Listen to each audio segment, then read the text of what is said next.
Hello guys and welcome back to my channel सिर्फ IAS. तो प्यारे साथियों, जो अपनी विजन आईएएस की मंथली मैगजीन चल रही थी अक्टूबर 2023 की, उसे आज हम इस लेक्चर के अंदर कंटिन्यू कर रहे हैं और आज हम आपके सामने लेकर आए हैं इसका लेक्चर नंबर 14। तो आइए शुरू करने से पहले चैनल वगैरह को सब्सक्राइब कर लीजिए, बेल आइकन को ज़रूर प्रेस कर लीजिए ताकि आपको रेगुलर अपडेट्स मिलती रहें। अच्छा, कुल मिला के एक इम्पॉर्टेंट बात ये है यहाँ पे कि इसके अंदर हम सोशल इश्यूज़ का जो टॉपिक है वो कवर करेंगे और पूरा टॉपिक इसके लेक्चर के अंदर कोशिश करेंगे फटाक से कर दें। अब देखिए, इसमें सबसे पहले जो सोशल इश्यूज़ के अंदर टॉपिक है वो है Supreme Court judgement on LGBTQIA+ rights जो उनके हैं उसको लेके। न्यूज़ में क्यों है समझिए। रिसेंटली क्या हुआ कि 5 जजों का कॉन्स्टिट्यूशनल बेंच बनाई गई सुप्रीम कोर्ट के अंदर in Supriya Chakraborty versus Union of India case को लेके। और इसने पूरी तरह से रिफ्यूज़ कर दिया, मना कर दिया टू अकॉर्ड लीगल रिकॉग्निशन देने को लेके उन मैरिजेस के बीच में जो सेम सेक्स के में होती हैं। ठीक है, तो इन्होंने लीगल जो सेम सेक्स की मैरिजेस थी उन्हें करार करने से सीधा मना कर दिया। अब पहले यहाँ पे समझिए कि न्यूज़ में और क्या चीज़ें हैं। देखिए, बहुत सारी पिटीशंस चैलेंज करती थी जो प्रोविज़न था स्पेशल मैरिज एक्ट 1954 की, इसके अलावा हिंदू मैरिज एक्ट 1955 की, फॉरेन मैरिज एक्ट 1969 की, कि भैया ये सारे जो लॉ हैं वो नॉन हेट्रोसेक्सुअल मैरिजेस, जैसे कि सेम सेक्स में जो शादी हो जाती हैं, या मतलब नॉन हेट्रो मतलब दो अलग अलग सेक्स में जो शादी नहीं होती हैं, ठीक है ना, उन सभी जो है शादियों को ये रिकॉग्नाइज तो करते नहीं थे एक्ट्स, और इन्हीं लोगों की इसी एक्ट्स की प्रोविजंस को चैलेंज करा जाता था बार बार पिटीशन डाल के कोर्ट के अंदर। अब शादी के इशू को लेके कोर्ट ने जुडिशियल रिस्ट्रेंट को अपना यूज़ करा और एक्सप्रेसिवली ये सीधा लेजिस्लेचर और एग्जीक्यूटिव के हाथ में छोड़ दिया कि यही लोग डिसाइड करेंगे कि ये जो भी मैटर्स ऑफ पॉलिसी होंगे। वाइल जो 5 जजेस ने एक्नॉलेज करी कि भैया देखो, हमें ज़रूरत है इस भेदभाव के अगेंस्ट सेम सेक्स कपल्स को लेके, है ना, एंड ये साथ में ही समझ लीजिए इन्होंने कभी किसी ने भी अग्री नहीं करा ग्रांट करने के लिए स्क्वेयर कपल को, सेम सेक्स वालों को, ठीक है, कि हम लीगली रिकॉग्नाइज सिविल यूनियन नहीं प्रदान करेंगे ये सेम सेक्स मैरिज को। तो मेजॉरिटी जो 3 जजेस की थी उन्होंने ये कहा, है ना, उन्होंने ये असर्ट करा कि कोई भी लीगल एक्नॉलेजमेंट ऐसे यूनियन की ये सिर्फ एक लॉ के माध्यम से करी जा सकती है। तभी लॉ लेकर आएगी जब यहाँ पे गवर्नमेंट, तभी ऐसा होगा कि ये हो सकता है कि मैरिज लीगल करार हो जाए। अच्छा, ये सिविल यूनियन क्या होता है जो मैंने आपको यहाँ बताया, इसके बारे में थोड़ा समझिए, इस टर्म को जानिए। सिविल यूनियन मतलब लीगली रिकॉग्नाइज करा जाता है, लीगल रिकॉग्निशन दी जाती है originally created for same sex couples के लिए जुरिस्डिक्शन में जहाँ पे ये लीगली अलाउ नहीं होते मैरिड में शादी करने के लिए, तो वहाँ पे जब लीगल रिकॉग्निशन मिल जाती है तो उसको बोलते हैं सिविल यूनियन। और ये बेसिकली हाफ वे अप्रोच है बिटवीन नॉन रिकॉग्निशन और फुल रिकॉग्निशन के बीच में, है ना, नॉन रिकॉग्निशन फुल रिकॉग्निशन, और बीच में क्या आती है, सिविल यूनियन। ठीक है, ये जो होमोसेक्सुअल मैरिजेस है उनको लेके ये राइट्स देता है similar to those of marriages जो कि पहले लीगलाइज करी गई थी 1999 में in the state of Vermont जो कि यूएस के अंदर है। अब और समझिए यहाँ पे LGBTQIA+ rights, petitioners arguments and court का वर्डिक्ट क्या रहा ना, पिटिशनर ने क्या आर्ग्यूमेंट करा और कोर्ट ने क्या वर्डिक्ट दिया। समझिए, इशू ये था कि राइट ट्रांसजेंडर पर्सन का शादी करने को लेके, मैरिज करने को लेके पिटीशन ये दायर करी गई कि यहाँ पे एक फंडामेंटल राइट है हमारा शादी करने का, जिससे हम चाहें उससे हम कर सकते हैं, संविधान ही हमें कहता है। और कोर्ट ये जो इस राइट को जो रोका जाता है इसको जरा देखे क्यों डिनाई करा जा रहा है हमें इस राइट्स को जो है एक्सरसाइज करने से। अगर ये कोर्ट रिकॉग्नाइज कर देगा, इसे एक फंडामेंटल राइट बना देगा, तो फिर सोचो ये तो फिर स्टेट के ऊपर एक जिम्मेदारी हो जाएगी कि इस राइट को प्रोटेक्ट करना है, लोग शादी कर सकते हैं। लेकिन कोर्ट ने ये कहा, भैया देखो यहाँ पे कोई फंडामेंटल यूनिक्विवोकल राइट नहीं है शादी करने के लिए। ट्रांसजेंडर की शादी जो होती है उनके पास राइट टू मैरी होता है उनके कंकरेंट फ्रेमवर्क के तहत। तो भाई सीधी सीधी बात, हमें कोई मतलब नहीं है। अब दूसरा इशू ये था कि right to enter civil union for queer couple, जैसे मैंने सिविल यूनियन बताया, तो इसमें जो है पहला पिटिशनर ने कहा कि रिकॉग्निशन दिया जाए सिविल यूनियन को फॉर क्वेयर कपल्स, और कोर्ट ने कहा कि कोर्ट देखो प्रिस्क्राइब नहीं कर सकता चॉइस सिविल यूनियन की क्वेयर कपल को लेके। सरकार जो है उस पर कोई ऐसी ज़बरदस्ती जिम्मेदारी नहीं है कि वो रिकॉग्नाइज करे बुके ऑफ राइट्स को, है ना, जो ऐसे पैदा होंगे फ्रॉम सच अ यूनियन, ठीक है ना। तो इन सब हकों को यहाँ रिकॉग्नाइज करने की जिम्मेदारी सरकार पे नहीं है। अच्छा, यहाँ बात क्या डिस्टर्बेंस ये चला कि भैया देखो रिकॉग्निशन चाहते थे सिविल यूनियन का, इस बात के लिए क्वेयर कपल्स जो हैं वो अब मैरिटल बेनिफिट्स पा पाएँ, है ना, जो कि मैरिज से उनके मिलते हैं। राइट है टू फॉर्म इंटीमेट एसोसिएशन, ये भी आता है आर्टिकल नंबर 19 के तहत, है ना। तो ये सब कन्फ्लिक्ट्स पैदा हो रहे हैं दोनों के बीच में। अब राइट है to enter a union can not be restrict, आप रिस्ट्रिक्ट इसको नहीं कर सकते हो सिर्फ सेक्सुअल ओरिएंटेशन की बेसिस पे। अच्छा, फिर क्या है, एक इशू है ये interpretation of marriage special Marriage act. अब देखिए इसमें क्या हुआ कि पटिशनर ने कहा कि हमें जेंडर स्पेसिफिक टर्म जैसे कि हस्बैंड, वाइफ, है ना, तो इसको आप रिप्लेस कर दो। इसमें आप टर्म्स ऐसे लेकर आओ, कहो पार्टी, स्पाउस, ऐसे कहो कि उसमें कुछ भी हो सकता है सामने वाला बंदा, है ना। तो कोई ऐसा जेंडर नहीं कि हस्बैंड मतलब आदमी, वाइफ मतलब औरत होगी, स्पाउस का मतलब जो भी है सामने, कोई मतलब नहीं। और दूसरी बात ये कही पटिशनर ने कि जो स्पेशल मैरिज एक्ट है ये आर्टिकल 14, 15, 19, 21, 25 ये सबको वायलेट करता है ना, क्योंकि ये सब कहते हैं कि भैया ये कहते हैं ना by not allowing marriage between same sex, अगर ये एक्ट जो है वो सेम सेक्स में मैरिज अलाउ नहीं करता तो ये सारे ही आर्टिकल को वायलेट कर रहा है, ऐसा पेटिशनर ने कहा। लेकिन भैया कोर्ट ने भी कहा कि देखो सीधी सीधी बात है, कोर्ट का ये डिसीजन रहा कि जो कोर्ट है उसने सबसे पहले मना कर दिया इनवैलिडेट या इंटरप्रेट करने के लिए इस एसएमए एक्ट को, है ना, जेंडर न्यूट्रल मैनर में। ये कहा कि ऐसे एक्शंस जो हैं इससे क्या होगा ना कि लॉ जो लेजिस्लेटिव डोमेन है वो अफेक्ट करेगा, इसको नुकसान पहुंचाएंगे और इससे और बाकी सारे लॉज पे भी अफेक्ट आ सकता है ना, कास्केडिंग इफेक्ट देखने को मिल सकता है। अच्छा, नेक्स्ट यहाँ पे बात क्या है कि SMA violated the equality provision of the constitution, साथ में hold that the SMA was not unconstitutional for violating article number 14 and 15 as a sole intention of the SMA। मतलब इसका SMA का मेन उद्देश्य ये है कि हमें शादी करवानी है ना। और ये चीज़ समझिए एट द टाइम 1954 का एक्ट पास हुआ था ये, that is for hetero sexual couples के लिए कि एक आदमी एक औरत है, अलग अलग अपने फेथ्स के हिसाब से है, चाहे तुम चाहो तो भाई जिस भी हिसाब से शादी करना चाहो उस हिसाब से कर सकते हो। अब मानो कि कोई हिंदू है मुस्लिम से कर रहा है तो उसके तहत कर लेगा। चलो नेक्स्ट आता है adoption rights for non heterosexual couples, ये इशू है। कोर्ट ने कहा नहीं, पटिशनर ने कहा कि भाई गाइडलाइंस जो कि है सेंट्रल अडॉप्शन रिसोर्स अथॉरिटी की, जो कि अलाउ नहीं करता अनमैरिड कपल्स को कि वो जॉइंटली अडॉप्ट कर लें बच्चों को, तो ये तो भेदभाव करने वाली बात है। पटिशनर ने कहा कि अगेंस्ट क्वीर कपल्स जो लीगली मैरी नहीं कर सकते। कोर्ट ने कहा देखो रिस्ट्रिक्शन जो लगाई गई हैं कारा के द्वारा, that is central adoption resource authority के द्वारा, इसको कोर्ट ने बिल्कुल कहा सही है ना, क्वीर कपल्स के ऊपर रिस्ट्रिक्शन है, आप अडॉप्ट नहीं कर सकते हैं, वो कोर्ट ने बोला बिल्कुल सही बात है। ये बात कही कि भैया observe that striking down the rules, अगर हम इसको ख़त्म कर देंगे तो इससे भैया बहुत दिक्कत हो सकती है, डिजास्टर हो सकता है, इसके बहुत खतरनाक आउटकम हो सकते हैं। सिर्फ लॉ या एग्जीक्यूटिव ही इसका इलाज निकालेंगे, हमसे कोई उम्मीद मत करिए भैया। अब एक बात क्या चल रही है कि भैया जो रेगुलेशन है वो बताते हैं कि भैया भेदभाव करती है क्वीर कम्युनिटी के अगेंस्ट, एंड इसलिए ये आर्टिकल 15 को जो है वो वायलेट करती है जो संविधान का है ना, इक्वालिटी होनी चाहिए, आप डिस्क्रिमिनेशन नहीं कर सकते on the basis of race, caste, sex, place of birth. अच्छा, एक बात और इसमें आती है कि भैया इसमें वर्ल्ड मैरिटल नहीं है ना, so that it includes married और unmarried couples as well as queer couples, so that they too can jointly adopt a child. अच्छा, गोल्ड भी सही कह रहा है, आप समझिए बुद्धि का खेल है, इसमें मैं अपनी बहुत ज़्यादा राय नहीं देना पाऊंगी, है ना, बट कोर्ट के डिसीजन इंडिया के कल्चर, इंडिया के एटमॉस्फेयर के हिसाब से सही है ना। क्या लॉ के माध्यम से कोई चाहे तो भैया कर ले, कोई बात नहीं। तो अब यहाँ पे समझिए लीगल माइलस्टोन क्या चला है इस LGBTQIA+ राइट्स को लेकर। देखो 2014 में 2014 में NALSA versus Union of India आया था, इसमें रिकॉग्नाइज किया गया था नॉन बाइनरी जेंडर आइडेंटिटीज़ को। 2018 में नवतेज सिंह जौहर वर्सेस यूनियन ऑफ इंडिया था, इसमें डीक्रिमिनलाइज कर दिया गया था सेक्शन 377 को IPC के। 2017 में जस्टिस KS पुत्तस्वामी जो रिटायर हैं वर्सेस यूनियन ऑफ इंडिया आया था, इसमें right to exercise sexual orientation लाया गया। और 2019 में transgender person protection of rights act आया था। तो बहुत सारी बार आवाज़ उठती रहती है।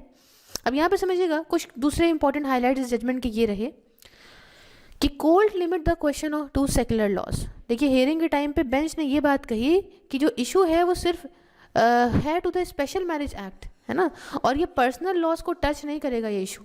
अगर कोर्ट यहाँ पे हिंदू मैरिज एक्ट के साथ कुछ भी जो कोर्ट जो है अगर इंटरप्ट करेगा to the Hindu Marriage Act कि भैया इनको इसमें इंक्लूड करिए LGBTQIA+ मैरिजेस को, तो सुप्रीम कोर्ट जो है वो कंसिडर करेगा बहुत सारे राइट्स को जो डील करते हैं अडॉप्शन, गार्जियनशिप और इनहेरिटेंस से रिलेटेड, है ना, ये सारे राइट्स जो अवेलेबल हैं हेट्रोसेक्सुअल कपल्स को, इनको फिर ये कोर्ट यहाँ पर कंसिडर करेगा। दूसरी बात, जजमेंट में ये कहा जुडिशियल रेस्ट्रेंट। देखिए जजमेंट ने जुडिशियल रेस्ट्रेंट की इंपॉर्टेंस को दिखाया सुप्रीम कोर्ट की, जहाँ पे इसने अपने आप को रखा कि भैया ये हमारा काम नहीं है, ये लेजिस्लेचर का काम है कि वो डेवलप करें, गारंटी करें, इन्फोर्स करें आपके फंडामेंटल राइट्स को और लॉ लेकर आएँ जिससे भैया मैरिज को लॉ के अंदर लाया जाए in terms of article 245 and 256 and entry 5 of the concurrent list के तहत।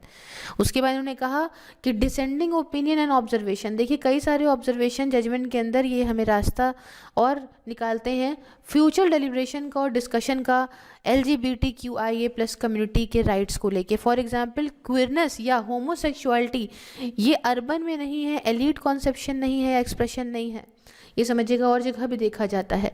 अब prevention of violence and discrimination against queer person. देखिए सुप्रीम कोर्ट ने एक डायरेक्टिव्स दिए सरकार को और पुलिस को कि आप भेदभाव नहीं करेंगे इस क्वीर कम्युनिटी के अगेंस्ट। सीधी बात है, डायरेक्टिव्स के अंदर ये था भेदभाव मत करिए, पब्लिक को जागरूकता फैलाइए, हेल्पलाइन हो क्वीर कम्युनिटी के लिए, सेफ हाउसेज हो, प्रोटेक्शन हो इंटरसेक्स बच्चों का। साथ में कुछ स्पेसिफिक डायरेक्शन भी दिए पुलिस को कि आप हैरेसमेंट नहीं करेंगे, फ्रीडम ऑफ चॉइस उनकी हो, प्रोटेक्शन हो फ्रीडम का, आप उनको वायलेंस से अगेन प्रोटेक्ट करेंगे और प्रिलिमिनरी इंक्वायरी करेंगे। अब LGBTQ+ राइट्स पूरे क्या विश्व में क्या दिए गए हैं समझिए। करेंटली यहाँ पे देखा जाता है तो 130 से ज़्यादा कंट्रीज़ हैं जिन्होंने डीक्रिमिनलाइज कर दिया है होमोसेक्सुअलिटी का। नीदरलैंड्स ऐसी पहली कंट्री बना जिसने लीगलाइज करा सेम सेक्स मैरिज को 2001 में, और तब से करीब 30 कंट्रीज से ज़्यादा पूरे वर्ल्ड के अंदर इन्होंने सेम सेक्स मैरिज को लीगलाइज करा है। कंक्लूजन में इतनी बात कही जाएगी प्यारे साथियों कि भैया जजमेंट जैसे आया इस LGBTQ+ राइट्स को लेके, पर्टिकुलरली मैरिज के कॉन्टेक्स्ट में और अडॉप्शन के कॉन्टेक्स्ट में, तो यूनियन गवर्नमेंट ने इस बात को एश्योर कराया कि हम एक कमेटी बनाएंगे जिसके चेयरमैन होंगे कैबिनेट सेक्रेटरी, और एक उम्मीद जगाई कि इक्वालिटी को लेके हम आगे इसमें आपके साथ ज़रूर साथ देंगे और इस पर डिस्कशन करेंगे। तो ये टॉपिक हमारा हुआ कंप्लीट। नेक्स्ट हम बात करते हैं टॉपिक का, दैट इज़ कास्ट सेंसस। क्या है ये कास्ट सेंसस समझिए। न्यूज़ में फिलहाल यूँ रहा क्योंकि राज्य की सरकार जो बिहार की है उन्होंने रिसेंटली एक रिपोर्ट को रिलीज़ करा कास्ट सर्विस को लेके, जो कास्ट सर्वे करा गया था स्टेट के अंडर आफ्टर द रेजोल्यूशन जो पास किया गया स्टेट लेजिस्लेचर के द्वारा इसी कास्ट सर्वे करने को लेके। ठीक है, अब इंडिया के अंदर पहले कास्ट सिस्टम समझिए क्या है। कास्ट समझिए एक ऐसा इंस्टीट्यूशन जो यूनिकली एसोसिएटेड है इंडियन सब कॉन्टिनेंट से ना। कास्ट अगर डेफिनेशन से देखें तो क्या हुआ कि एक ऐसा क्लोज सोशल सिस्टम हुआ जहाँ पे अगर आप उसके मेंबर हैं तो आप जहाँ बाय बर्थ उसको पाते हो, जहाँ आप जन्म लेते हो वही आपको कास्ट हो जाती है, वही आपकी, है ना। तो बहुत सारे स्क्रिप्चुरल रूल्स ऑफ कास्ट ये डिज़ाइन करे गए ताकि भैया कास्ट आपस में एक दूसरे की मिल ना जाए, रूल्स कास्ट रूल्स ना मिले, चाहे marriage, food sharing, social interaction to occupation. ये इतिहास में आप देखते थे ना क्या था कि जैसे यादव की कास्ट है तो उसमें क्या इनका काम क्या होता था ऑक्यूपेशन को लेके कि भैया दूध जो है दूधिया, ठीक है। तो इस तरीके से अलग अलग कास्ट का अलग अलग जो है वर्ग होता था पास्ट में अगर देखिए। फिर ये धीमे धीमे डिस्क्रिमिनेशन का कारण बनने लग गया, है ना। अब शादी में था कि हम सेम कास्ट मैरिज करेंगे, तो ये सब पास से चलता चला आ रहा था और ये बाय बर्थ आप पाते हो। तो हालांकि ये एक इंस्टीट्यूशन कैरेक्टरिस्टिक से हिंदू सोसाइटी में ज़्यादा देखने को मिलता है। कास्ट के अंदर देखा जाए तो ये मेजर नॉन हिंदू कम्युनिटीज़ में भी है इंडियन सब कॉन्टिनेंट के, स्पेशली मुस्लिम्स, क्रिश्चियन, सिखों में भी होता है। मोर और न्यूज़ जानते हैं तो स्टेट की गवर्नमेंट जो बिहार की है उन्होंने ये कहा कि that the exercise was not a full scale census but एक सोशल सर्वे था जिसका फोकस ये था कि हम कास्ट डेमोग्राफिक्स को समझे कि किस जगह पे किस कास्ट के लोग कहाँ ज़्यादा मात्रा में रहते हैं। इन्होंने कहा कि हम यही जानना चाहते थे, हम कोई ऐसा सेंसस नहीं करते कि कितने कास्ट के लोग कहाँ कैसे रहते हैं और कितने हैं कितने ये कास्ट के हैं, क्योंकि ये तो दिक्कत हो जाएगी ना। फिर तो आप कास्ट वाइज वोट बैंक बना लोगे तो गलत बात हो जाएगी, है ना। तो जब कास्ट सर्वे रिलीज हुआ इसका डेटा बिहार की सरकार के द्वारा तो बहुत सारी दूसरी स्टेट जैसे कि राजस्थान, उड़ीसा, महाराष्ट्र, कर्नाटका वगैरह वो भी प्लान करने लगे कि हम भी अपने यहाँ कास्ट सर्वे करा लेते हैं। तो अब यहाँ समझिए कि थोड़ा सा सेंसस समझते हैं इंडिया के अंदर क्या है। देखिए सेंसस सेंसस जो होता है वो यूनियन का सब्जेक्ट है। 3 तरह के सब्जेक्ट है ना आपके शेड्यूल 7 के अंदर संविधान के। अभी पहला होता है यूनियन का, हो गया यूनियन लिस्ट, फिर हो गया स्टेट लिस्ट और हो गया कॉन्करेंट लिस्ट। यूनियन का सब्जेक्ट जो होगा उस पर यूनियन लॉ बनाएगी, स्टेट का होगा स्टेट लॉ बनाएगी, और कॉन्करेंट में दोनों ही लॉ बना सकते हैं। तो सेंसस एक यूनियन सब्जेक्ट है। एंट्री 69 के अंदर आता है यूनियन लिस्ट के शेड्यूल 7 के अंदर under article number 246 of the constitution.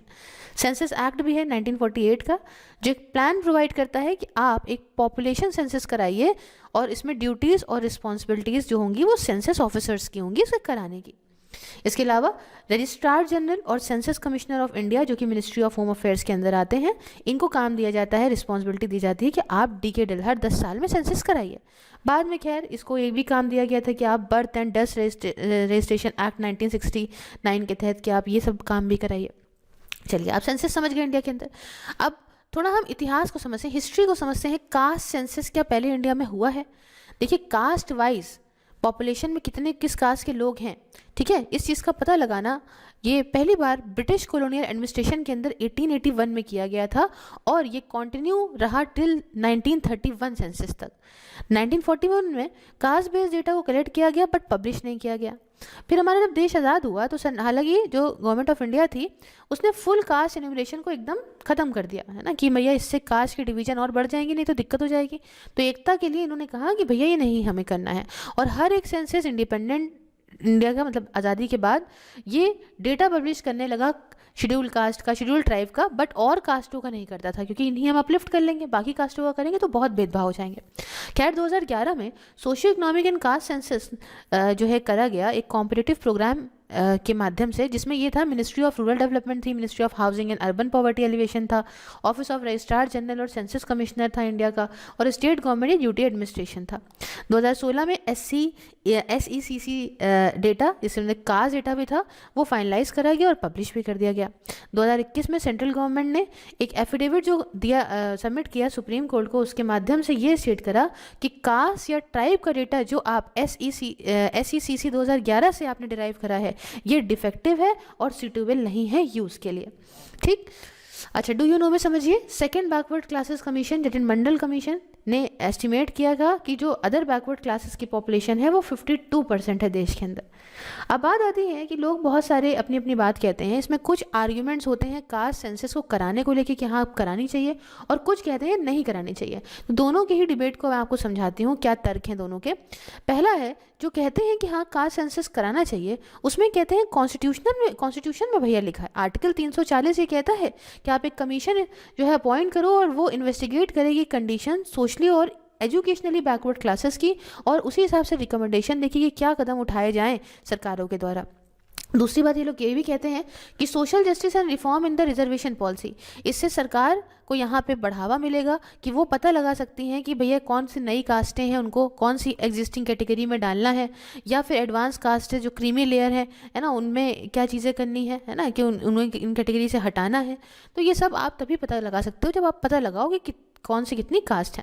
अच्छा जो अगेंस्ट है इस कास्ट सेंसस के वो ये कहते हैं कॉन्स्टिट्यूशन प्रोविजंस के हिसाब से वो तर्क ये रखते हैं कि भैया कॉन्स्टिट्यूशन तो कहता है कि बैकवर्ड क्लासेस और नॉन बैकवर्ड क्लासेस की बात करता है, तो जो कास्ट की बात है ये यूज़ करी गई संविधान के अंदर वो सिर्फ और सिर्फ शेड्यूल कास्ट ही कहा गया है, ना कि अलग अलग कास्ट है ना। बैकवर्ड क्लासेस और नॉन बैकवर्ड क्लासेस कहे गए हैं, कास्ट वास्ट तो सिर्फ शेड्यूल कास्ट को इंक्लूड करा है।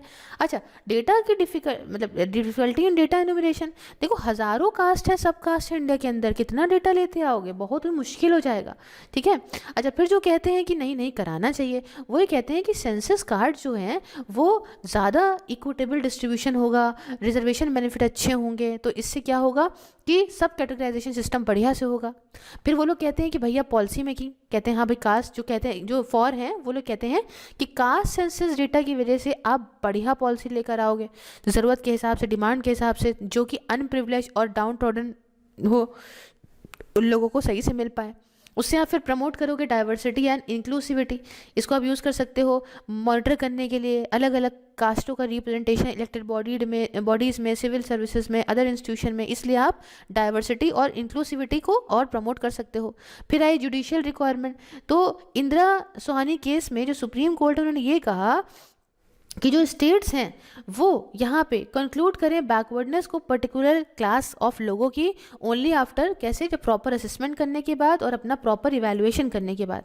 सुप्रीम कोर्ट ने ये भी कहा कि जो कंक्लूजन है subject to the periodic review by the parliament body of expert, ये भी ज़रूरी है। अब यहाँ पे लास्ट में ये लोग फॉर में ये कहते हैं एनिहिलेशन ऑफ कास्ट। देखिए बहुत सारे एक्सपर्ट्स ने ये देखा है कि अगर हम कास्ट ख़त्म कर देंगे तो ये बहुत ज़रूरी है कि पहले कास्ट डिराइव्ड जो प्रिविलेजेस हैं उन्हें ख़त्म किया जाए। एंड इसे करने के लिए हमें यहाँ पे सबसे पहले कास्टों का पता तो लगाना पड़ेगा ना कि उनका इकोनॉमिक स्टेटस क्या है, उनको क्या फ़ायदे मिले हैं, कुछ प्रिविलेज मिले हैं क्या, या उनको दबाया गया है कि उनको डेप्रिविएशंस हैं, दबे हैं। तो इन सब के लिए डेटा ज़रूरी है। अच्छा, जो अगेंस्ट हैं उन्होंने फर्दर ये बात कही कि भैया देखो, मोबिलाइजेशन और काउंटर मोबिलाइजेशन अलग अलग ग्रुप्स के द्वारा, इससे क्या होगा कि जो भी ग्रुप्स फ़ायदा चाहते हैं, इसमें क्या होगा कि इससे बुरी तरह से ये जो प्रोसेस है हमारा आगे बढ़ाने का, ये अफेक्ट करेगा और ये बायस डेटा हो जाएगा। कहीं को तो सही मिल गया और कहीं को तो इक्वालिटी से पीछे ही हट गए, है ना।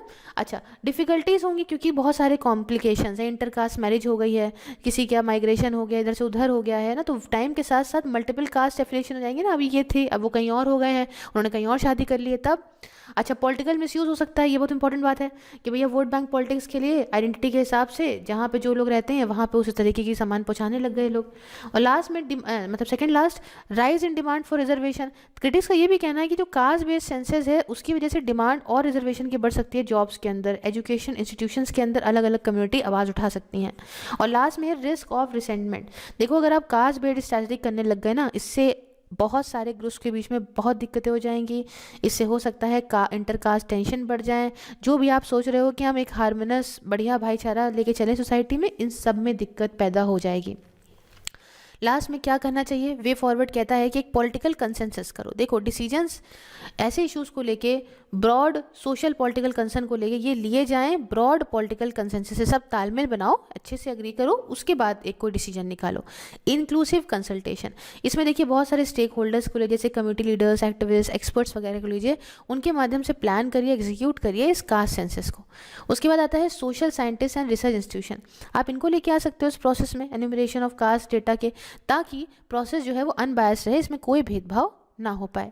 फिर आइडेंटिफाई करिए कास्ट और सब कास्ट को। देखिए एक प्रिलिमिनरी जो सोशियो एंथ्रोपोलॉजिकल स्टडी है ये की जा सकती है स्टेट और डिस्ट्रिक्ट लेवल पे, ताकि सारे सेक्ट्स और सब कास्ट जो प्रेजेंट है पॉपुलेशन में उनका पता सही से लगाया जा सके।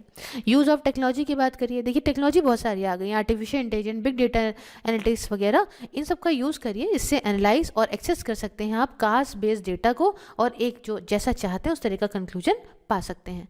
फिर पीरियोडिक रिव्यू एंड अपडेटिंग, मतलब आप रिकॉग्नाइज करिए कि जो सोशल स्ट्रक्चर्स हैं, है ना, वो वक्त के साथ साथ इवॉल्व होते हैं, कास्ट आइडेंटिटीज़ बदला करती हैं। तो आप ऐसा सेंसस लेकर आइए जिसमें फ्लेक्सिबिलिटी हो, है ना, कि वो सारे चेंजेस को अडाप्ट कर सके एंड प्लान कर सके पीरियोडिक रिव्यूज़ का, to update the data and ensure its relevance. ठीक है, नेक्स्ट जो हमारा टॉपिक है वो है यूथ लेड डेवलपमेंट का। न्यूज़ में इसलिए रहा क्योंकि मेरा युवा भारत प्लेटफॉर्म जो है लॉन्च करा गया है। किस लिए? यूथ ऑन नेशनल, मतलब नौजवानों के लिए ये लॉन्च किया गया है। प्लेटफॉर्म का नाम है मेरा युवा भारत, और ये कब लॉन्च किया गया है? नेशनल यूनिटी डे वाले दिन। तो जानते हैं कि माय भारत, दैट इज़ मेरा युवा भारत, ये क्या चीज़ है। देखिए इसको माय भारत भी कहते हैं। एक ऑटोनोमस बॉडी है जिसे सेटअप किया गया है गवर्नमेंट ऑफ इंडिया के द्वारा। ओवर आर्किंग इंस्टीट्यूशन प्रोवाइड करेगा, ऐसा मैकेनिज्म प्रोवाइड करेगा जिसमें टेक्नोलॉजी होगी यूथ के डेवलपमेंट के लिए, और यूथ लेड डेवलपमेंट भी किया जाएगा। ये initiative ministry of youth affairs and sports का है, ताकि भारत के जो नौजवान हैं उनको और मजबूत बनाया जाए सोशल मोबिलिटी, एजुकेशनल इक्विटी और प्रैक्टिकल स्किल्स के माध्यम से। ये प्लेटफॉर्म यूथ को प्रोग्राम के साथ कनेक्ट करेगा, लर्निंग अपॉर्चुनिटीज़ देगा बिजनेस में, गवर्नमेंट डिपार्टमेंट्स में और नॉन प्रॉफिट ऑर्गेनाइजेशन में। साथियों, माय भारत फ़ायदा पहुंचाएगा यूथ को जो कि 15 से 29 साल के हैं, in line with the definition of youth, है ना। 15 से 29 साल के लोग नौजवान कहलाते हैं, तो उस हिसाब से नेशनल यूथ पॉलिसी में कहा गया है। तो भैया ये जो है वो इन सबको फ़ायदा पहुंचाएगा। अब in case of programme component specially meant for adolescent, तो जो मतलब कुछ ऐसे इस प्रोग्राम के कुछ ऐसे कंपोनेंट जो स्पेशली एडोलसेंट के लिए हैं, तो उसमें जो फ़ायदा पाने वाले लोग हैं, जो बेनिफिशरीज हैं, उनकी एज 10 से 19 साल होगी ना। एडोलसेंट के लिए कुछ ऐसे अलग चीज़ें हैं। अब ऑब्जेक्टिव क्या है माय भारत का, समझिएगा। लीडरशिप डेवलपमेंट यूथ में करना, बेटर अलाइनमेंट करना जो कि यूथ चाहते हैं, कम्युनिटी नीड्स है उस हिसाब से, एफिशिएंसी को और बढ़ाना, जो अभी एग्जिस्टेंट प्रोग्राम है उनको और सब कवर करके, इंश्योर करना कि भैया देखो एक ऐसा सिस्टम हो, इकोसिस्टम हो कि इसमें फिजिकल और डिजिटल एक्सपीरियंस दोनों हो, जिसे हम लोग बोलते हैं फिजिटल। एक सेंट्रलाइज यूथ डेटाबेस को क्रिएट करना, और एक वन स्टॉप शॉप हो यंग लोगों के लिए और मिनिस्टर के लिए। ठीक है, तो अब बात है कि इंडिया की आखिरकार क्या ज़रूरत आ गई जो यूथ पे फोकस करना पड़ रहा है। देखो भैया, अ रीप डेमोग्राफिक डिविडेंड, इंडिया जानते हैं one of the youngest country है पूरे वर्ल्ड में। हमारे यहाँ एवरेज एज 29 साल है, करीब 65% हमारी पॉपुलेशन ये 35 साल की उम्र से कम है, वाइल 50% जो पॉपुलेशन वो तो 25 साल से भी कम है। तो इकोनॉमिक एडवांटेज है, अगर आप प्रॉपरली पढ़ाओगे, स्किल दोगे, तो यूथ हमारी इकोनॉमी को एक्सपैंड करने में मदद करेगा। और India 3rd largest startup ecosystem है पूरे विश्व का, ये इमर्ज हो रहे हैं as a major source of employment creation. साथ में पॉलिटिकल इंगेजमेंट की बात करें तो क्वालिटीज़ और बढ़ाना है, जैसे कि सिटीजनशिप की, dedication to community service, all youth segment को लेके काफ़ी ज़रूरी है देश के पॉलिटिकल और सोशल डेवलपमेंट के लिए। उसके अलावा सोशल चैलेंजेस को एड्रेस करना है, बहुत सारे सोशल चैलेंजेस जैसे कि gender inequality, access to quality education और हेल्थ केयर, ये सब इफेक्टिवली एड्रेस करे जा सकते हैं अगर आप यूथ पे फोकस करो तो। इन्वायरमेंट को प्रोटेक्ट करना है तो यूथ का एक इंपॉर्टेंट रोल है, प्रकृति को प्रोटेक्ट करने में, नेचुरल रिसोर्स को प्रोटेक्ट करने में इंडिया का यूथ बहुत अच्छे से काम करता है। Lifestyle for the environment movement and promote करता है हमारा जो अंडरलाइंग प्रिंसिपल है to move forward with sustainable development को। और ग्लोबल कॉम्पिटिटिवनेस की बात करें तो ये मतलब समझ लीजिए इंटरकनेक्टेड वर्ल्ड है। कंट्रीज़ जहाँ पे स्किल्ड और यूथफुल वर्कफोर्स है वो बेटर पोजीशन पे रहती हैं, अपना काम ग्लोबल स्टेज पे और अच्छे से कर सकती हैं। और इंडिया का यूथ तो समझ लीजिए देश के और ज़माने में आगे बढ़ाने में बहुत मदद करेगा। अब बात आती है कि आखिरकार क्या दिक्कतें फेस कर रहे हैं हमारे यहाँ के यूथ। देखिए, एजुकेशन सिस्टम की कमी है, मतलब पुअर क्वालिटी की एजुकेशन हो, वोकेशनल एजुकेशन पर ज़्यादा ध्यान नहीं दिया जाता, हायर एजुकेशन की कमी है, तो बहुत सारे लोग जो है बहुत जल्दी पढ़ाई छोड़ देते हैं। हाई अनएम्प्लॉयमेंट रेट बहुत हाई है, मतलब ज़्यादातर डेवलप और डेवलपिंग कंट्रीज से बहुत ज़्यादा है। 2022 में तो estimated youth unemployment rate India का 23.22% था। फिर एक्सप्लॉयटेटिव वर्क प्लेस है, देखिए बहुत ही कम पैसा मिलता है, लंबे लंबे घंटों तक काम कराया जाता है, खासकर औरतों को हैरेस बहुत करते हैं, यहाँ पे कोई भी सोशल सिक्योरिटी नहीं है, लीगल प्रोटेक्शन नहीं है। सोशल इशू की बात करें तो इसमें violence, crime, radicalisation, communalism, gender decriminalisation, problem जो उनकी मॉरल वैल्यूज़ को अफेक्ट करती हैं, सिविक सेंस को, सोशल रिस्पॉन्सिबिलिटी को, नेशनल इंटीग्रेशन को, साइकोलॉजिकल इशूज़ भी हैं जैसे कॉन्फिडेंस कम है, सेल्फ बिलीव उन्हें ऐसा करके डिप्रेशन में डाल देता है, सब कम है, तो वो अपने सपनों को नहीं पूरा कर पाएंगे, सब समस्याएं हो जाती हैं उनके दिमाग में, तो सुसाइड तक कर लेते हैं। एग्जाम्पल रिसेंट केसेस आपने देखा था एजुकेशन हब ऑफ कोटा के अंदर, कितने सारे आप देखते रहते हो। उसके बाद कल्चर एंड सोशल एक्सपेक्टेशन है, तो traditional culture norms, societal expectation, ये कभी कभी कुछ चॉइसेस को रिस्ट्रिक्ट करती हैं, जो यूथ के एस्पिरेशंस हैं उनको कम करती हैं, पर्टिकुलरली एजुकेशन, करियर और मैरिज के टर्म में। और सोशल मीडिया का जो एडिक्शन, बाप रे, दिन भर रील्स देख रहे हैं, तो इससे मेंटल हेल्थ बहुत ख़राब हो रही है, रिलेशनशिप, प्रोडक्टिविटी सब खराब हो रही है। ये बहुत गलत बात है, बहुत ज़्यादा फ़ोन चलाना। तो क्या कदम उठाए गए हैं प्रमोट करने के लिए रोल यूथ का? एजुकेशन में समझते हैं तो न्यू एजुकेशन पॉलिसी 2020 में लाई गई थी। इसके अलावा समग्र शिक्षा, एक इंटीग्रेटेड स्कूल एजुकेशन 2018 में लाई गई थी। हेल्थ और वेलनेस में आयुष्मान भारत लाया गया, जिससे हेल्थ और वेलनेस सेंटर्स लगाए गए। प्रधानमंत्री जन आरोग्य योजना लाई गई। एंटरप्रेन्योरशिप में स्टार्टअप और स्टैंड अप इंडिया लाया गया। साइंस में देखा हमने तो science cities, centres, innovation hub लगाए गए। Impacting research and innovation and technology, imprint 2 लाया गया। इंफ्रास्ट्रक्चर में स्मार्ट सिटीज मिशन आया, Atal mission for rejuvenation and urban transformation that is AMRUT scheme लाए गए, पीएम गति शक्ति लाया गया।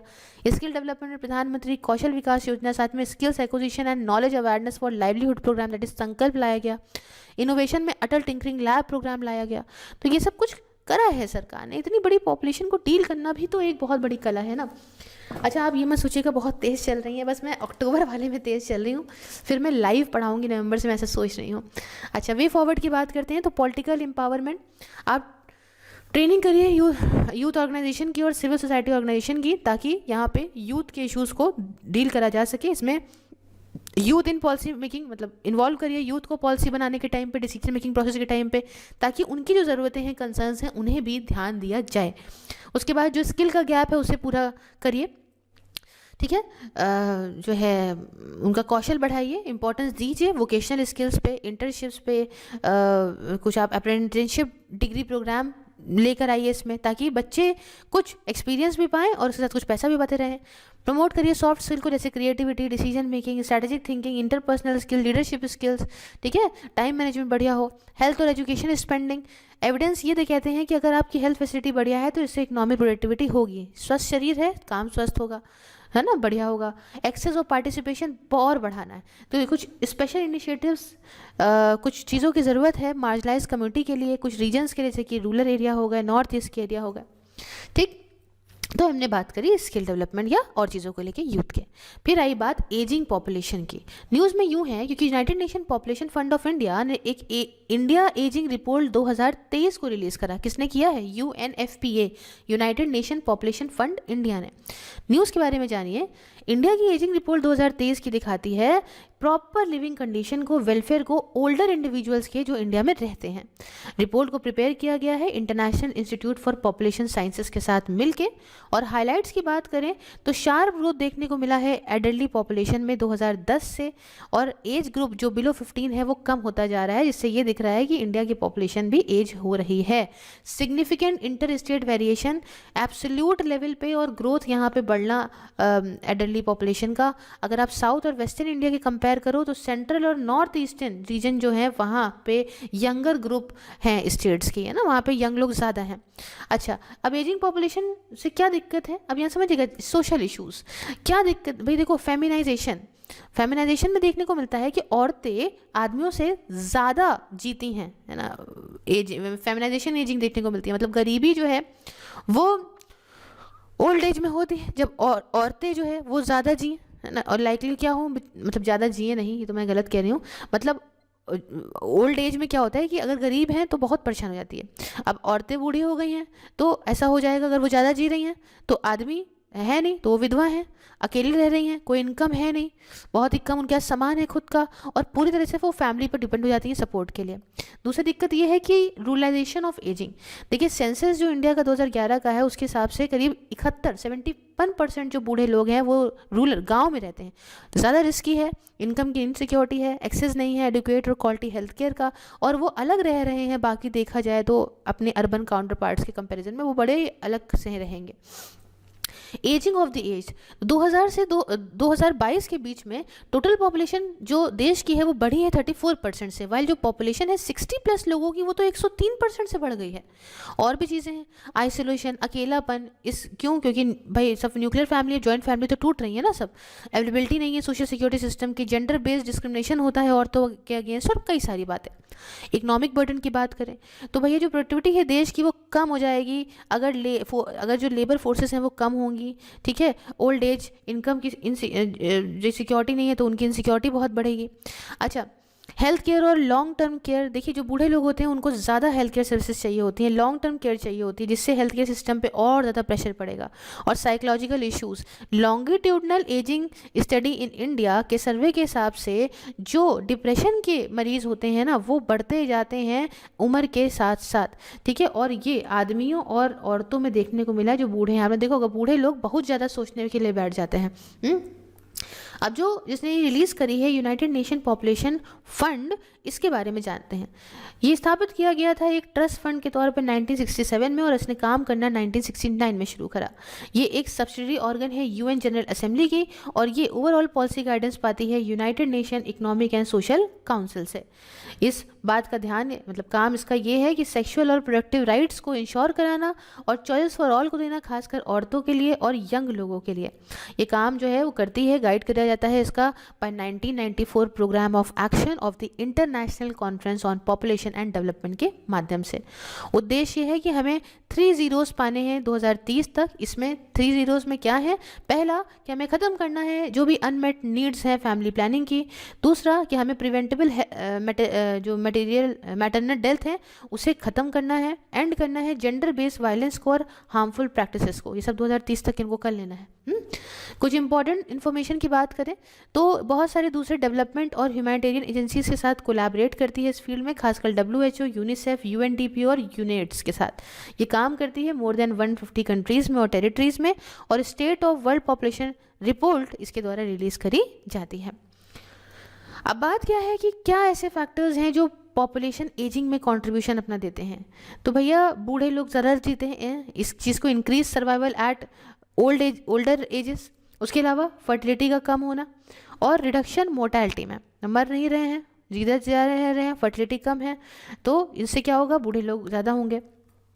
डेटा बैंक के हिसाब से 1.1 बिलियन लोग जो हैं जिनकी उम्र 60 साल या उससे ज़्यादा है 2022 में देखा गया है, ये पूरे विश्व में 1.1 बिलियन लोग ऐसे हैं। 20.8% ये प्रोजेक्टेड प्रोपोर्शन है पॉपुलेशन का जिसकी उम्र 60 साल या उससे ज़्यादा है, ये हो जाएगा 2050 तक, मतलब डबल हो जाएगा। 10.5 था ये % था ये 2022 में, ये डबल हो जाएगा, 20.8 हो जाएगा लगभग। 2.5% एडल्टली जो आदमी हैं और 8.6 जो एडल्टली औरतें हैं वो अकेले रहती हैं इंडिया में, ऐसा लासी के सर्वे ने बताया है। 30% जो एडल्टली औरतें हैं और 28% जो आदमी हैं वो एक ना एक किसी क्रॉनिक मॉर्बिड कंडीशन से जूझ रहे हैं। तो आप यहाँ पे एजिंग पॉपुलेशन को एक अपॉर्चुनिटी में कैसे ट्रांसफॉर्म कर सकते हो इसके बारे में यहाँ बता रहे हैं। पहला तो आप एडल्टली जो सेल्फ हेल्प ग्रुप्स हैं उनको प्रमोट करो, EHSGS, ये आप लिंक करो लाइवलीहुड मिशन के साथ जिससे ज़्यादा प्रोडक्टिव और ये सेल्फ रिलायंट बने। उसके अलावा ओल्ड एज होम्स को रेगुलेट करो, इनको आप सरकार की मॉनिटरिंग के अंदर लेकर आओ और लगातार रेगुलेशन इस पर करो ताकि ध्यान दिया जा सकते। साथ में इंश्योर करो एजिंग इन सीटू, मतलब at home should be priority, ना कि किसी ओल्ड एज होम में आप जाके ना इनको फेंक दो। उसके अलावा सिल्वर इकोनॉमी को प्रमोट करो, इसमें सारी इकोनॉमिक एक्टिविटीज़ ऐसी हों, प्रोडक्ट हों, सर्विसेज हों जो उनकी ज़रूरत के हिसाब से हों, जो 50 साल से ऊपर के हैं। फिर डिजिटल इकोसिस्टम को और बढ़ावा दो, डिजिटल लिटरेसी दोगे ना बूढ़े लोगों को तो इससे उन प्रोडक्टिविटी बढ़ेगी, इससे वो इकोनॉमी में भी सपोर्ट करेंगे। Awareness derives, that is senior citizen के पास अवेयरनेस की कमी होती है कई सारी स्कीम्स को लेके, प्रोग्राम्स को लेके जो उनके लिए जो है उनके लिए बनाई जाती हैं। तो लासी की रिपोर्ट के हिसाब से देखा गया है कि सिर्फ 12% जो बूढ़े लोग हैं उन्हें मेंटेनेंस एंड वेलफेयर एक्ट के बारे में सिर्फ पता है। और लास्ट में कुछ चीज़ें जैसे आप कॉर्पोरेट सेक्टर इन्वॉल्वमेंट को एडल्टली केयर के लिए प्रमोट कर सकते हो, सर्विसेज को बूढ़े लोगों के लिए जैसे होम हेल्थ केयर हो गया, क्रच लाइक फैसिलिटीज़ हो गई और डे केयर सेंटर्स हो गए, है ना, असिस्टेड लिविंग फैसिलिटीज़ हो गई, ये सब आप उसमें इनके लिए ला सकते हो। एज फ्रेंडली इंफ्रास्ट्रक्चर आप डेवलप कर सकते हो। तो आप कहेंगे विश्व में या इंडिया में कुछ इसके लिए इनिशिएटिव लिए गए हैं। जी हाँ, ग्लोबल लेवल में बात करें तो Madrid international plan of action on ageing 2002 लाया गया था। सस्टेनेबल डेवलपमेंट गोल जो हमारा SDG 3 है वो इंश्योर कराता है कि हेल्दी लाइफ्स और वेल बीइंग हो सारी ही एजेस में।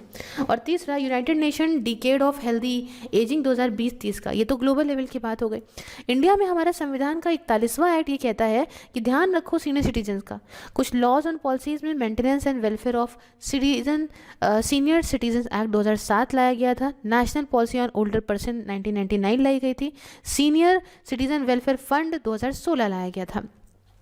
फिर आया social security and welfare scheme में Indira Gandhi national old age pension scheme 2007 की लाई गई थी। ये ऐसी 5 मतलब ये सब स्कीम्स में से है जो कि नेशनल सोशल असिस्टेंट प्रोग्राम के तहत आती है। इसके अलावा प्रधानमंत्री वय वंदना योजना 2017 की आई गई थी जिससे सोशल सिक्योरिटी दी जा रही थी ओल्ड एज को। इसके अलावा अटल वायो अभ्युदय योजना लाई गई थी जिसमें क्या था कि ठीक है लाई गई थी, ये एक अम्ब्रेला स्कीम थी। इसके अंदर कुछ स्कीम्स थी जैसे कि क्या कहते हैं, scheme of integrated programme for senior citizens, state action plan for senior citizen, आपका Rashtriya Vayoshri Yojana, livelihood and skill initiative for senior citizen, promoting silver economy. Concession and rebate की बात करें तो इसके अंदर यात्री मित्र सर्विसेज जो है बाय रेलवेज वगैरह, इसमें कुछ कंसेशन भी मिलता है 60 साल से ऊपर के लोगों को। ठीक है, नेक्स्ट टॉपिक की हम बात करेंगे जो कि है आपका नोबेल पीस प्राइज 2023 का। ठीक है, वुमेन राइट्स को लेके न्यूज़ क्या है, recently Iranian human rights activist जो कि नारगिस मोहम्मदी हैं उनको अवार्ड किया गया नोबेल पीस प्राइज 2023 का। याद रखिएगा, नाम देख लीजिए। ठीक, न्यूज़ के बारे में और बात जानिए। जो नारगिस मोहम्मदी हैं ये साइंटिस्ट हैं, जर्नलिस्ट हैं, ह्यूमन राइट कंपेनर हैं जो लगातार लड़ रही थी अगेंस्ट द जो औरतों को दबाया जा रहा था ईरान के अंदर, उसको लेके, एंड ह्यूमन राइट्स को प्रमोट करने के लेके, फ्रीडम फॉर ऑल को लेके। तो सिलेक्शन ये दिखाता है, रिफ्लेक्ट करता है नोबल कमेटीज़ की, भाई कैसी अब सब चाह रहे हैं ना, रिकग्नाइज करना चाहते हैं औरतों को जो पॉलिटिकल और सोशल ऑपोजिशन मूवमेंट पूरे वर्ल्ड में चला रही हैं उसको लेके। तो आप देख रहे हैं कि इनका कैसी इंपॉर्टेंस बढ़ रही है। अच्छा, ग्लोबल वुमेन राइट मूवमेंट की बात करें, पूरे विश्व में औरतों को लेके कौन कौन से उनके हक को लेके कौन कौन से मूवमेंट को चलाया गया। देखिए, अलग अलग देशों के अंदर अलग अलग औरतों के राइट्स होते हैं ना, और उनको लेके बहुत सारे एक्टिविज्म होते हैं। डिपेंड करता है उनकी हिस्ट्री कैसी, वहाँ पे नेचर ऑफ स्टेट कैसे, इकोनॉमिक मॉडल कैसे हैं, कल्चर फॉर्मेशन कैसा और पॉलिटिकल फॉर्म्स कैसे हैं। United nation women and feminist जो फेमिनिस्ट स्कॉलर्स हैं, एक्टिविटीज़ हैं, उन्होंने ब्रॉडली डिवाइड करा है ग्लोबल मूवमेंट को, औरतों के राइट्स को लेके 4 जनरेशन या वेव्स में। पहली वेव कहती है कि 19 से लेके 20th सेंचुरी में आई थी, प्राइमरली वेस्टर्न कंट्रीज़ के अंदर। इसका फोकस था लीगल इश्यूज़ को लेके, खासकर जो वुमेन सफरेज है, मतलब राइट टू वोट को लेके। इसके अलावा इन्होंने कहा कि इक्वल राइट्स दिए जाएँ, फैमिली के अंदर इक्वल पे मिले और एक्सेस मिले औरतों को हायर एजुकेशन में। सेकेंड वेव की शुरुआत हुई 1970s और 80s में। ये इसमें और बड़ा मूवमेंट हुआ, और बड़ा हायर एजुकेशन को लेके बात होने लगी। ये civil right movement in the United States में जो हुआ था उससे इंस्पायर थी, और द ऑपोजिशन टू अपार्थीड और वियतनाम वॉर जो हुई थी उससे भी इंस्पायर थी। एक्टिविटीज़ जो इनिशियल स्टेजेस में हुआ करते थे सेकेंड वेव के, वो दोनों रेडिकल भी थे और क्रिटिकल भी थे। फंडामेंटल शेयर्ड प्रिंसिपल जो था among feminist currents was the advocacy of autonomy, emphasise करना औरतों का एंटाइटलमेंट टू डिफाइन देयर खुद का एजेंडा, जो अपना जो डिफाइन करना चाहें, इवन इंगेज करना पॉलिटिकल ऑर्गेनाइजेशन में और पार्टीज़ में भी। एक्टिविस्ट जो इस वेव में थे उसमें ये थे कि भैया फेयर वेज सपोर्ट करते थे ये लोग, रिप्रोडक्टिव राइट्स कैंपेन को सपोर्ट करते थे, विमेन ओनली जर्नल्स को क्रिएट करते थे और पब्लिशिंग हाउसेज वगैरह को भी क्रिएट करते थे। थर्ड वेव आई, थर्ड वेव में रफली ये 1980s से 1990s तक चली, और ये धीमे धीमे ना इसमें ये कोइंसाइड करी थी gradual entry of feminist ideas का मेन स्ट्रीम पॉलिटिक्स के अंदर। अब 3 इंपॉर्टेंट एलिमेंट्स इस वेव में ये हुए। इंपॉर्टेंस दी गई पॉलिटी रिलेटेड एक्टिविज्म को मजबूत बनाया गया, फेमिनिस्ट मूवमेंट्स को, राइट्स एडवोकेसी को ग्लोबल साउथ में, कंसोलिडेशन वुमेन्स स्टडीज़ का एज अ डिसिप्लिन। अच्छा, उसके बाद समझिए United nation 4 world conference on women रखी गई, मैक्सिको में 1975 में, कोपेनहेगन में 80 में, नैरोबी में 1985 में और बीजिंग में 1995 में। काफ़ी इंपॉर्टेंट रहा ये पॉलिसी वर्क के लिए और ग्लोबल फेमिनिस्ट इंट्रैक्शन के लिए। इसमें हमने देखा कि बीजिंग प्लेटफॉर्म फॉर एक्शन भी बनाया गया, जो कि एक पॉलिसी एक्शन फ्रेमवर्क था, इंस्पायर था convention on the elimination of all forms of discrimination against women से। फिर आई लास्ट में 4th वेव, जिसमें इंटरनेट आया और नया brand social media fuelled women right movement का शुरू होने लगा। ये फेमिनिस्ट के अंदर अलग अलग सोशल जस्टिस इश्यूज थे, जैसे कि radical equity, immigration reform, reproductive rights, environment और LGBTQIA+ राइट्स। अब 3 इंपॉर्टेंट केसेस हमने इस वेव में देखे। वो ब्राज़ील के अंदर फेमिनिस्ट इन्वॉल्व हुई in efforts to protect rights previously जो उनको मिले थे। इंडिया के अंदर हमने देखी कैंपेन अराउंड जेंडर बेस्ड जो वायलेंस होती है, और मलावी में हमने देखा work of LGBTQIA+ activities to secure justice and recognition. तो हमने 4 वेव्स में इसको बात करी। अब देखिए औरतों के साथ क्या दिक्कतें चलती रहती हैं और इस टाइम पे भी क्या औरतें फेस करती हैं इशू। देखिए, सोशली बात करें तो जेंडर रोल स्टीरियोटाइपिंग, ये औरत है, ये काम ये नहीं कर सकती, ये सिर्फ आदमी का काम है। ये चीज़ समझते हैं ना, स्टीरियोटाइप बहुत ज़्यादा छुपा मतलब बहुत ज़्यादा है समाज में। एडवर्स सेक्स रेशियो, औरतें कम आदमी ज़्यादा, वायलेंस होता है औरतों के खिलाफ वगैरह वगैरह। पॉलिटिकल देखें तो पॉलिटिक्स में भी इतनी औरतों की रिप्रेजेंटेशन नहीं है, और कुछ दूसरे स्टेट इंस्टीट्यूशंस के अंदर भी औरतों की रिप्रेजेंटेशन कम है। इकोनॉमिक की बात करें तो जेंडर पे गैप है, उसी पैसे को आदमियों को ज़्यादा मिलता है, औरतों को वेजेस कम मिलती हैं, मैटरनिटी लीव नहीं दी जाती, एक्सेट्रा एक्सेट्रा। कंक्लूजन की बात करें तो फेमिनिज्म कॉन्स्टिट्यूट करता है एक फैसेट ऑफ कंटेंशियस पॉलिटिक्स का, जिसमें हमें ग्लोबल सोशल मूवमेंट को दिखाता है, जो आप देखते हो कि भाई वर्ल्ड से आवाज़ उठा करती है ना, कम्युनिटी डिमांड करते रहती हैं पूरी फेमिनिस्ट को लेके अक्रॉस कंट्रीज, रीजन्स और डिकेड्स में। तो इससे क्या है कि भाई जेंडर इक्वालिटी कम होगी, धीमे धीमे किसी तरीके से चीज़ें आगे बढ़ेंगी ज़रूर। अब देखिए औरतें की मूवमेंट की शुरुआत इंडिया में कैसे हुई, थोड़ा समझते हैं। 19th सेंचुरी से इसकी शुरुआत हुई। वक्त के साथ साथ चीज़ें बदली, लोग बदले। फ्रेजेस देखिए, फर्स्ट फ्रेज जो रहा था इसमें रिफॉर्म्स और एंटी कॉलोनियल मूवमेंट आया था 19th और 20th सेंचुरी में, कुछ स्पीशीज, कुछ पर्टिकुलर इश्यूज़ को लेकर, जैसे उस समय सती होती थी, चाइल्ड मैरिज वगैरह होती थी। एम ये था मूवमेंट का कि इसमें औरतों को पब्लिक लाइफ में भैया हमें इंक्लूड करना है, इनको पॉलिटिकल राइट दीजिए, इनको एजुकेशन, एम्प्लॉयमेंट दीजिए। और Gandhian era of national movement के टाइम पे औरतों ने अपने मूवमेंट जो पॉलिटिकल राइट्स को लेके था, सोशल रिफॉर्म को लेके था, उसे और बढ़ाया ऑर्गेनाइजेशन वगैरह बना के। फिर आया सेकंड फेज जो औरतों का आज़ादी को लेके था, ये 1960s में शुरुआत हुई। ठीक है, इसमें था लीगल और सोशल इक्वालिटी दी जाए औरतों को। इसके अलावा यहाँ पे पब्लिकेशन हुआ टुवर्ड्स इक्वालिटी रिपोर्ट 1974 का, और the convention on the abolition of all forms of discrimination against women 1979 का। इसमें यह था कि हम मॉरल और रैशनल बायसेस, जो नई वेव है ऑटोनोमस वुमेन्स मूवमेंट की, उसमें जो है हम थोड़ा सा जो है देंगे, और इससे एक्टिविटीज़ और आपका एकेडमिक स्फीयर्स में इनको और बढ़ावा मिलेगा। ठीक है, अब टुवर्ड्स इक्वालिटी रिपोर्ट, इसने जो स्टेट का सिस्टम था औरतों का उस समय जो है सेक्स रेशियो डिक्लाइन होने का लेके, तो उस पर ध्यान दिया।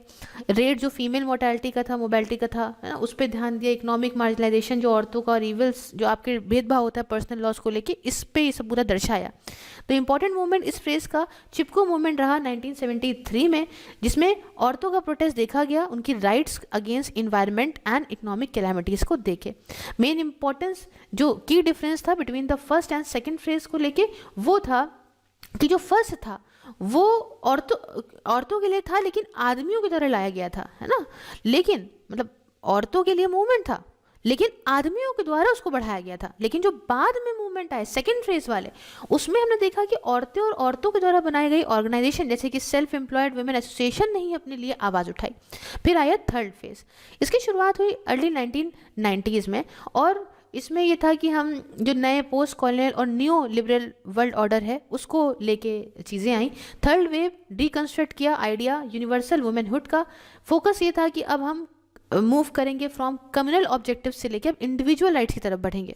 अच्छा, women at the grass root of society, इसने प्रोवाइड करी opportunity to be part of formal decision making and governance. और थर्ड और 73rd और 74th जो अमेंडमेंट लेकर आए संविधान के अंदर, जो कहते थे इंश्योर करते थे लोकल सेल्फ गवर्नेंस को, इसने 33% रिजर्वेशन की सीट्स दी औरतों को पंचायत में और नगर पालिका बॉडीज़ में। अब वुमेन लेड NGOs भी आए, उन्होंने भी सपोर्ट किया और दूसरी औरतों को, और मूवमेंट ने यहाँ पे और आगे बढ़ा। राइट जो दलित और मार्जिनलाइज्ड वुमेन के थे वो भी सामने आए। फिर आया फोर्थ फ्रेज। हालांकि डिबेट का कारण है, बहुत सारे ये क्लेम करते हैं कि जो फ्रेज है फेमिनिज्म का, इसकी शुरुआत 2012 से हुई है। फोकस था सेक्सुअल हरासमेंट पे, बॉडी शेमिंग और रेप पे। हालांकि जो फोर्थ वेव है वो वेस्ट में इसकी शुरुआत हुई थी, इंडिया में तो ये आई मिलजुल के आती रही सोशल मीडिया के माध्यम से। आज आप देखते हैं बहुत सारी डिबेट होती है। एक बहुत ही इंपॉर्टेंट जो इस वेव का कंपोनेंट है वो है सोशल मीडिया का यूज। जैसे मीटू मूवमेंट नहीं चला था, जिससे प्रोटेस्ट हुआ था, ग्लोबल आउटरीच बहुत मिला था। तो ये कहानी है यहाँ की।